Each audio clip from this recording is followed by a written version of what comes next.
بسم اللہ الرحمن الرحیم۔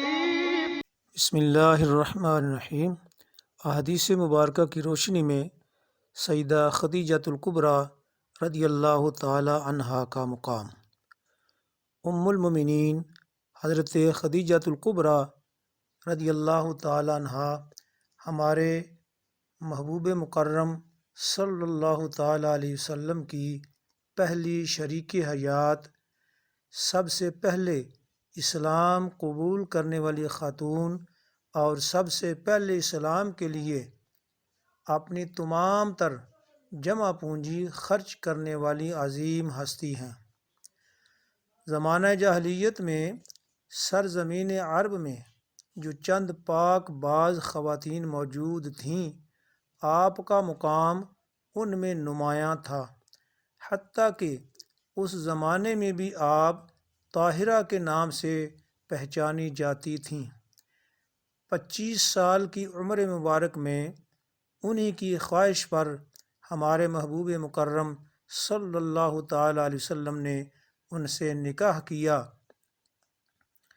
اور ان کی اپنی عمر اس وقت 40 سال تھی، اور یہ ان کا تیسرا نکاح تھا۔ پہلے یکے بعد دیگرے ان کے 2 شوہر فوت ہو چکے تھے۔ ان کے پہلے شوہر عتیق بن عائد مخزومی تھے۔ ان کی وفات کے بعد ان کی شادی ابو حالہ بن نباش تمیمی سے ہوئی تھی۔ جب وہ بھی داعی اجل کو لبیک کہہ گئے تو اس کے بعد آپ نے رحمت دو عالم صلی اللہ علیہ وسلم کے دامن عاطفت میں نکاح کی صورت میں پناہ حاصل کی۔ پھر 10 رمضان مبارک 10 نبوی ہجری تک 24 سال 6 ماہ اور 25 دن مسلسل بارگاہ مصطفیٰ صلی اللہ تعالی علیہ وسلم کی خدمت میں گزار دیے۔ سوائے ایک بیٹے کے ساری اولاد پاک اللہ پاک نے ہمارے محبوب صلی اللہ علیہ وسلم کو انہی کے پاکیزہ و مطہرہ بطن مبارک سے عطا فرمائی۔ آپ رضی اللہ تعالی عنہ مکے کی مالدار ترین خاتون تھی۔ اسلام قبول کرنے کے بعد ایک ایک پائی خدمت اسلام کے لیے صرف کر دی۔ آپ رضی اللہ تعالی عنہ کی انہی خدمات کی بدولت اللہ تعالیٰ اور رسول مکرم صلی اللہ علیہ وسلم کی بارگاہ میں انہیں اہم مقام حاصل ہوا۔ ان کی زندگی میں بھی اور بعد از وصال بھی حضور نبی کریم صلی اللہ تعالی علیہ وسلم نے انہیں ہمیشہ اچھے الفاظ سے یاد کیا، اور ان کی خدمات کا نہ صرف اعتراف کیا بلکہ مسلسل اس کا ذکر کر کے ان کے تذکرے کو ہمیشہ کی زندگی عطا فرما دی۔ ذیل میں آپ کے مقام و مرتبے اور سیرت و کردار پر حضور نبی کریم صلی اللہ تعالی علیہ وسلم کی چند گواہیاں ملاحظہ فرمائیں۔ حضرت عبداللہ بن ابی اوفا رضی اللہ تعالیٰ عنہ بیان کرتے ہیں کہ رسول مکرم صلی اللہ تعالی علیہ وسلم نے سیدہ خدیجۃ الکبریٰ رضی اللہ تعالیٰ عنہ کو ان کی خدمات کے عوض اس دنیا میں ہی ایسے جنتی محل کی بشارت دے دی تھی جس کی شان یہ ہے: بِبَیْتٍ مِّن قصب لا صخب فیہ ولا نصب۔ ایسا محل جو موتیوں سے بنا ہے، اس میں نہ شور و غل اور نہ تکلیف ہوگی۔ صحیح بخاری شریف کی حدیث مبارکہ ہے۔ حضور رحمت دو عالم صلی اللہ تعالی علیہ وسلم نے آپ رضی اللہ تعالی عنہا کو زمانے کی بہترین خواتین میں شامل فرما کر خصوصی اعزاز و اکرام سے نوازا۔ چنانچہ سیدنا انس رضی اللہ تعالیٰ عنہ سے روایت ہے کہ آپ صلی اللہ تعالی علیہ وسلم نے ارشاد فرمایا: حسبک من نساء العالمین مریم ابنۃ عمران و خدیجۃ بنت خویلد و و فاطمۃ بنت محمد صلی اللہ تعالیٰ علیہ وسلم و آسیۃ امراۃ فرعون، یعنی تمہارے لیے اقتداء و اتباع کے لحاظ سے 4 عورتیں کافی ہیں: مریم بنت عمران، نمبر 2 خدیجہ بنت خویلد، نمبر 3 فاطمہ بنت محمد صلی اللہ علیہ وآلہ وسلم، اور نمبر 4 فرعون کی بیوی آسیہ رضی اللہ تعالی عنہن۔ سنن ترمذی کی یہ حدیث مبارکہ ہے۔ حضرت عائشہ صدیقہ رضی اللہ تعالیٰ عنہا بیان کرتی ہیں کہ کان رسول اللہ صلی اللہ علیہ وآلہ وسلم اذا ذکر خدیجہ رضی اللہ تعالی عنہا لم یکن یسأم من ثناء علیہا والاستغفار لہا۔ یہ حدیث مبارکہ طبرانی کی ہے کہ حضور رحمت دو عالم صلی اللہ تعالیٰ علیہ وسلم جب بھی حضرت خدیجہ رضی اللہ تعالیٰ عنہ کا تذکرہ فرماتے تو ان کی تعریف اور ان کے لیے بخشش و مغفرت کی دعا کرتے تھکتے نہیں تھے، یعنی آپ یہ عمل مبارک مسلسل کیا کرتے۔ حضرت عائشہ صدیقہ رضی اللہ تعالیٰ عنہ ہی بیان فرماتی ہیں کہ آپ رضی اللہ تعالیٰ عنہ کے وصال کے بعد جب بھی آپ صلی اللہ علیہ وسلم کوئی بکری ذبح کرتے تو اس کا گوشت آپ کی سہیلیوں کو بھی بھیجا کرتے تھے، اور آپ صلی اللہ تعالیٰ علیہ وسلم حضرت خدیجہ الکبریٰ رضی اللہ تعالیٰ عنہ کی سہیلیوں کی بھی بڑی قدر کیا کرتے تھے۔ صحیح مسلم کی حدیث مبارکہ ہے، حضرت عائشہ صدیقہ رضی اللہ تعالیٰ عنہ فرماتی ہیں ان عائشہ رضی اللہ تعالیٰ عنہ قالت ما غرت علی احد من نساء النبی صلی اللہ علیہ وسلم ما غرت علی خدیجہ رضی اللہ تعالیٰ عنہ وما رأیتها قط ولكن كان يكثر ذکرها وربما ذبح الشاة ثم يقطعها أعضاء ثم يبعثها في صدائق خدیجة فربما قلت له كأن لم يكن في الدنيا إلا خديجة فيقول إنها كانت وكان لي منها ولد۔ بخاری شریف میں حدیث مبارکہ موجود ہے، اور ایک اور روایت میں اس طرح ہے وَإِنْ كَانَ لَيَذْبَحُ الشَّاةَ فَيُهْدِي فِي خَلَائِلِهَا مِنْهَا مَا يَسَعُهُنَّ۔ بخاری شریف کتاب مناقب الانصار۔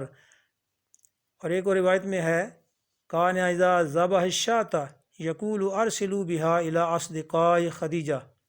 صحیح مسلم شریف کی حدیث مبارکہ ہے، اور ایک اور روایت میں اس طرح ہے وفی روایت قالت استاذنت حالت بنت خویلد اخت خدیجہ رضی علی رسول اللہ صلی اللہ تعالی علیہ وسلم فعرف استاذان خدیجہ فرطاح لذلك فقال اللہم حالت بنت خویلد۔ مسلم شریف کی حدیث مبارکہ ہے۔ ام المومنین حضرت عائشہ صدیقہ رضی اللہ تعالیٰ عنہ سے مروی ہے، فرماتی ہیں کہ مجھے حضور نبی کریم صلی اللہ علیہ وسلم کی ازواج مطہرات میں سے کسی پر اتنا رشک نہ آتا جتنا حضرت خدیجہ رضی اللہ تعالیٰ عنہ پر آتا۔ حالانکہ میں نے انہیں کبھی نہیں دیکھا، لیکن اکثر تاجدار رسالت صلی اللہ علیہ وسلم ان کا ذکر خیر فرماتے، بعض اوقات بکری ذبح کرتے اور اس کی اعضاء الگ الگ کر کے حضرت خدیجہ رضی اللہ تعالیٰ عنہ کی سہیلیوں کے گھر بھیجتے۔ بسا اوقات میں یوں عرض کرتی کہ دنیا میں حضرت خدیجہ رضی اللہ تعالیٰ عنہ کے سوا کوئی عورت نہیں ہے۔ آپ صلی اللہ تعالیٰ علیہ وآلہ وسلم ان کی اوصاف بیان کرتے ہوئے فرماتے وہ ایسی تھیں اور ان سے میری اولاد بھی ہوئی ہے۔ اور ایک روایت میں ہے کہ آپ بکری ذبح فرماتے ہو تو اتنا گوشت ان کی سہیلیوں کے گھر بھیجتے جو ان کو کفایت کر جاتا۔ ایک روایت میں یوں ہے جب بکری ذبح کرتے تو ارشاد فرماتے اس میں سے حضرت خدیجہ کی سہیلیوں کے گھر بھیجو۔ ایک روایت میں ہے کہ ام المومنین حضرت سیدنا حضرت سیدتنا عائشہ رضی اللہ تعالیٰ عنہ فرماتی ہیں کہ حضرت خدیجہ رضی اللہ تعالیٰ عنہ کی بہن حالہ بنت خویلد نے سرکار دو عالم صلی اللہ علیہ وآلہ وسلم کی بارگاہ میں حاضر ہونے کی اجازت طلب کی تو آپ صلی اللہ علیہ وآلہ وسلم کو حضرت خدیجہ رضی اللہ تعالیٰ عنہ کا اجازت مانگنا یاد آ گیا اور خوش ہوتے ہوئے فرمایا، یا اللہ، یہ تو حالہ بنت خویلد ہیں، ام المومنین حضرت عائشہ صدیقہ رضی اللہ تعالیٰ عنہا کا ام المومنین حضرت خدیجہ رضی اللہ تعالیٰ عنہا کی محبوبیت پر اشک۔ مفسر شہیر محدث کبیر حضرت حکیم الامت مفتی احمد یار خان رحمۃ اللہ علیہ اس حدیث پاک کے تحت فرماتے ہیں، غیر تو بنا ہے غیرت سے، یہاں غیرت بمانا رشک یا غبطہ کے ہے۔ دینی امور میں رشک جائز ہے۔ حضرت عائشہ صدیقہ رضی اللہ تعالیٰ عنہا نے حضرت خدیجہ رضی اللہ تعالیٰ عنہا کی محبوبیت کو دیکھ کر رشک فرمایا کہ کاش میں بھی ان کی طرح حضور انور صلی اللہ تعالیٰ علیہ وسلم کی محبوبہ ہوتی، کہ میری وفات کے بعد بھی حضور انور صلی اللہ تعالیٰ علیہ وسلم میری اسی طرح تعریفیں فرماتے جس طرح ان کی یعنی ام المومنین حضرت خدیجہ الکبریٰ رضی اللہ تعالیٰ عنہا کی فرمایا کرتے۔ خیال رہے کہ حضرت عائشہ صدیقہ رضی اللہ تعالیٰ عنہا حضور انور صلی اللہ تعالیٰ علیہ وسلم کی بڑی ہی محبوبہ زوجہ ہیں۔ آپ کی محبوبیت بی بی خدیجہ کی محبوبیت سے کسی طرح کم نہیں۔ رشک اس بات میں ہے جو ہم نے عرض کیا کہ بعد وفات محبت مصطفیٰ کا جوش۔ اور اب آئیے رشک کسے کہتے ہیں۔ حسد کی حقیقت یہ ہے کہ جب کسی مسلمان بھائی کو اللہ عز و جل کی نعمت ملتی ہے تو حاسد انسان اسے ناپسند کرتا ہے اور اس بھائی سے نعمت کا زوال چاہتا ہے، یعنی اس سے یہ نعمت چھین لی جائے۔ اگر وہ اپنے بھائی کو ملنے والی نعمت کو ناپسند نہیں کرتا اور نہ اس کا زوال چاہتا ہے، بلکہ وہ چاہتا ہے کہ اسے بھی ایسی ہی نعمت مل جائے، تو اسے رشک کہتے ہیں۔ سرکار دو عالم صلی اللہ تعالی وسلم کا فرمان عالی شان ہے، مومن رشک کرتا ہے اور منافق حسد کرتا ہے۔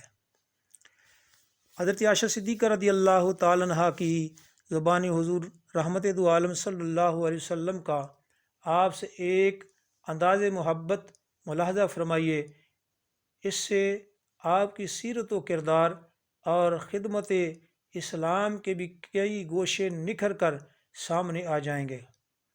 حضرت عائشہ صدیقہ رضی اللہ تعالیٰ عنہ فرماتی ہیں کہ کان النبی صلی اللہ علیہ وسلم اذا ذکر خدیجۃ اثنا علیہا فاحسن الثناء قالت فغرت یوما فقلت ما اکثر ما تذکرها حمراء الشدق قد ابدلک اللہ عز وجل بها خیرا منها قال ما ابدلنی اللہ عز وجل خیرا منها قد آمنت بی اذا کفر بی الناس وصدقتنی اذ کذبنی الناس وواسطنی بمالها اذ حرمنی الناس ورزقنی اللہ عز وجل ولدها اذ حرمنی اولاد النساء۔ مسند احمد کی حدیث مبارکہ ہے، حضور نبی اکرم صلی اللہ تعالی وسلم جب بھی حضرت خدیجہ رضی اللہ تعالیٰ عنہ کا ذکر فرماتے تو ان کی خوب تعریف کرتے۔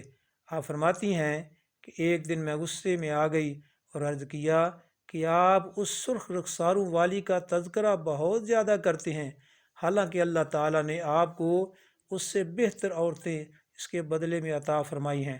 تو میری بات سن کر آپ صلی اللہ علیہ وسلم نے فرمایا، اللہ تعالیٰ نے مجھے اس سے بہتر عطا نہیں فرمایا، وہ تو ایسی عورت تھیں جو مجھ پر اس وقت ایمان لائی تھیں جب لوگ میرا انکار کر رہے تھے، میری اس وقت اس نے تصدیق کی تھی جب لوگ مجھے جھٹلا رہے تھے، اپنے مال سے اس نے میری اس وقت ڈھارس بندھائی جب لوگ مجھے محروم کر رہے تھے، اور اللہ تعالیٰ نے مجھے اس سے اولاد عطا فرمائی جبکہ دوسری عورتوں سے اولاد عطا نہیں فرمائی۔ جس عظیم ہستی کے فضائل و مناقب اور سیرت و کردار کی یہ چند خوبصورت جھلکیاں ہیں، آج اسی کا یوم وصال ہے۔ ان سے سبق سیکھتے ہوئے ایک تو ہم اپنی خدمت و وفاداری دین متین میں چند قدم آگے بڑھیں اور ہماری خواتین ان کی زندگی کو اپنے لیے مشعل راہ بنا لیں۔ اس گئے گزرے دور میں ان کے نقش قدم پر چلے بغیر کامیابی مشکل ہے، اور آج آپ کے لیے فاتح خوانی کا بھی اہتمام ضرور کریں۔ اللہ تعالیٰ آپ کے درجات بلند فرمائے اور ہمیں آپ سے فیض حاصل کرتے ہوئے عمل کی توفیق عطا فرمائے۔ آمین ثم آمین یا رب العالمین۔